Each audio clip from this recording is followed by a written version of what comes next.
All right, let's look at converting some rectangular coordinates to polar coordinates and vice versa from polar to rectangular.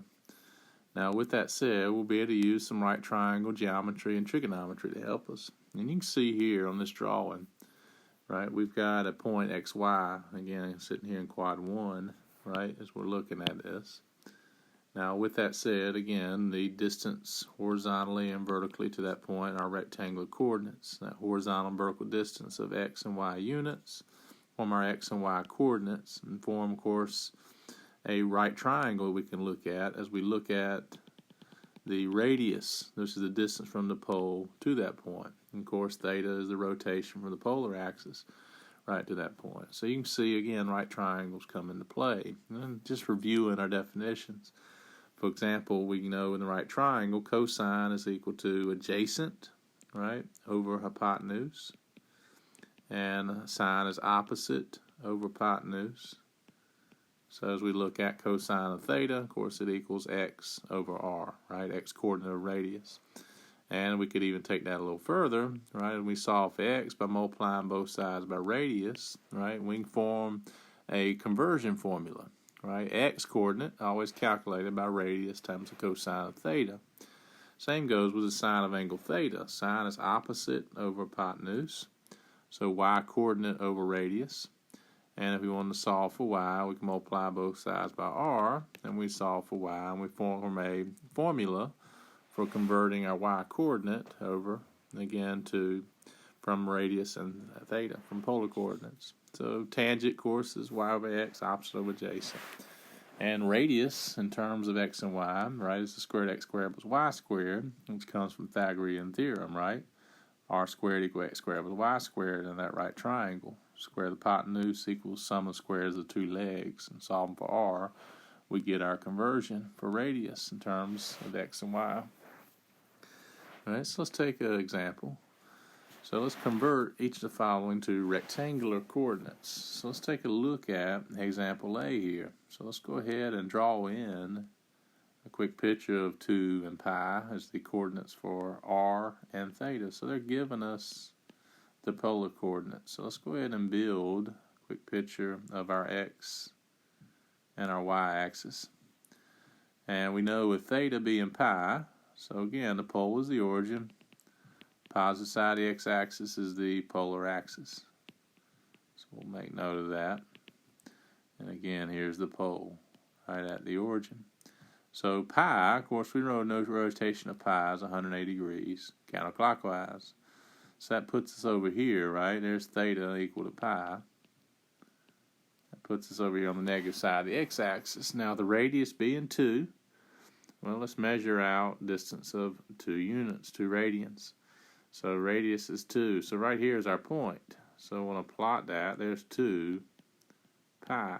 Now we can look at that, right, and we can go ahead and quickly see, of course, what the rectangular coordinates is without doing any conversions, right? We've gone left 2 units on the x-axis, and we've gone up, down, none. We're sitting on the x-axis. We're on our x-intercept point, right, negative 2, 0.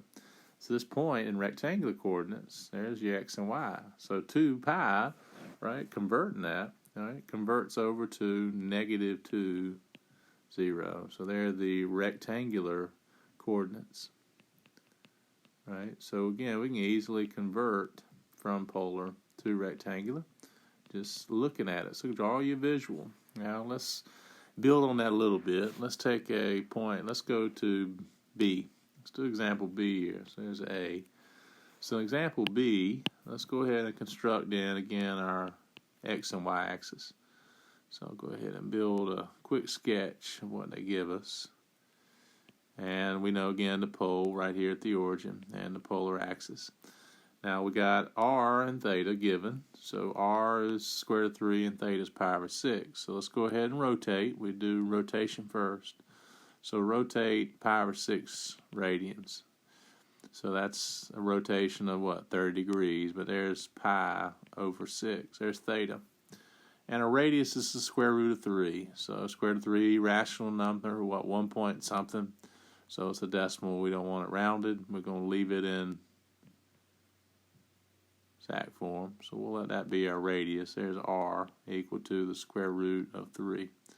So you can see our point now. So there's the point. There's square root of 3, pi over 6. All right, so we're plotting that point. Now let's take that and let's turn it over into rectangular. Now I'm going to draw in a quick picture. We'll highlight the horizontal and vertical distance. Here's x and here's y. So we do that, we form a right triangle. So if we want to find x and y, let's use our definitions. So remember, what's cosine of theta? Cosine of theta is the adjacent over the hypotenuse, x-coordinate over the radius. So we know in this problem here that the cosine of pi over 6, cosine of theta, equal the x-coordinate, which we're trying to find, over the radius, which is square root of 3. Of course, as we solve that, right, as we go ahead and multiply by square root of 3 so we can get rid of that coefficient, we come up with what? X equal to square root of 3 times the cosine of pi over 6. Right? Well, cosine of pi over 6, we all know that. We don't need a calculator for it. Pi over 6, one of our special angles. Cosine of pi over 6 is the square root of 3 over 2. If you're using a unit circle, right, the x-coordinate pi over 6, square root of 3 over 2. So again, we can look at its values, but that's equal to the square root of 3 over 2. And square root of 3 times square root of 3 is what? 3. So you just square root of 9. So it ends up being 3 halves, right, for the x-coordinate. There's the x-coordinate for that point.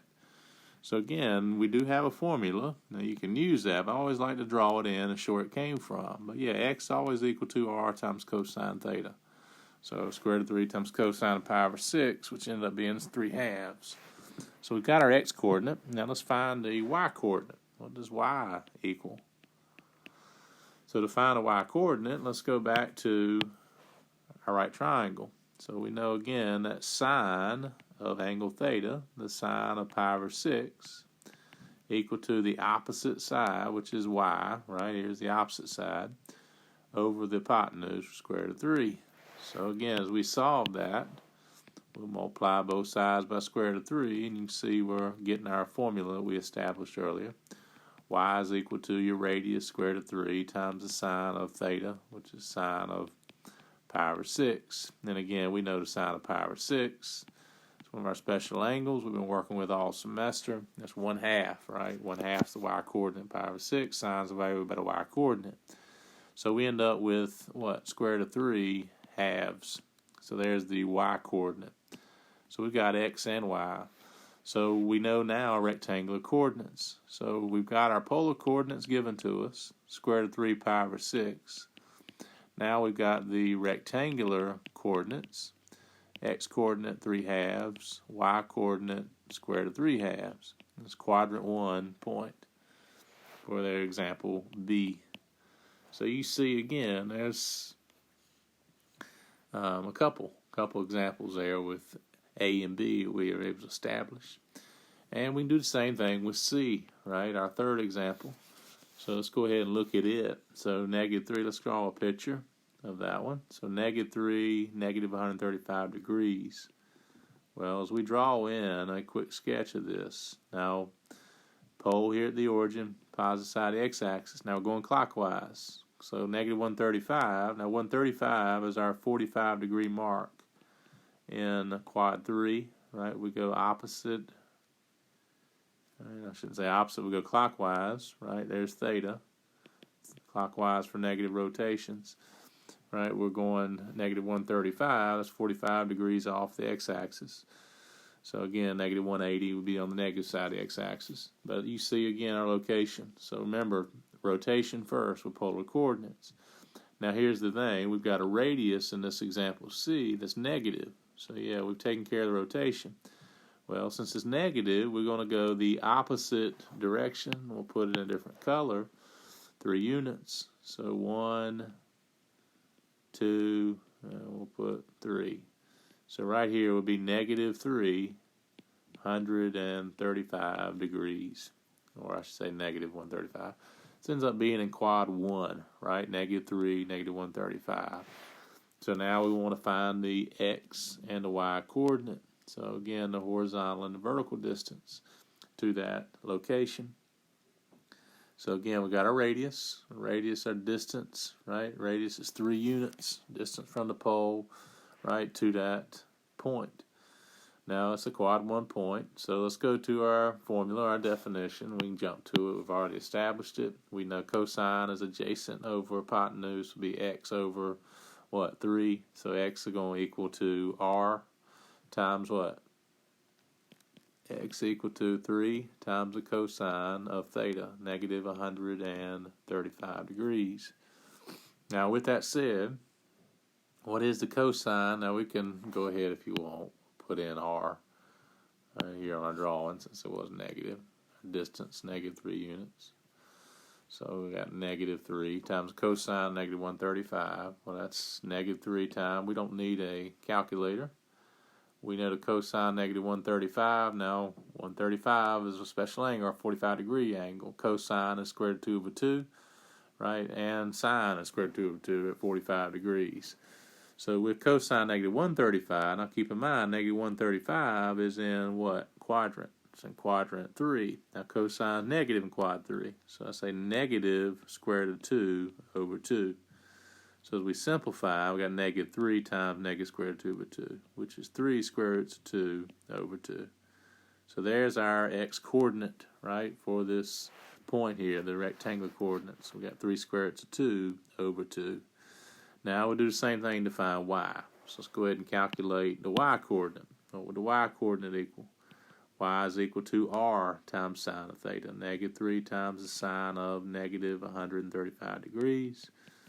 Now, what's the sine of negative 135? It's going to be a negative square root of 2 over 2, right? We're in quadrant 3. Sine is negative in quadrant 3.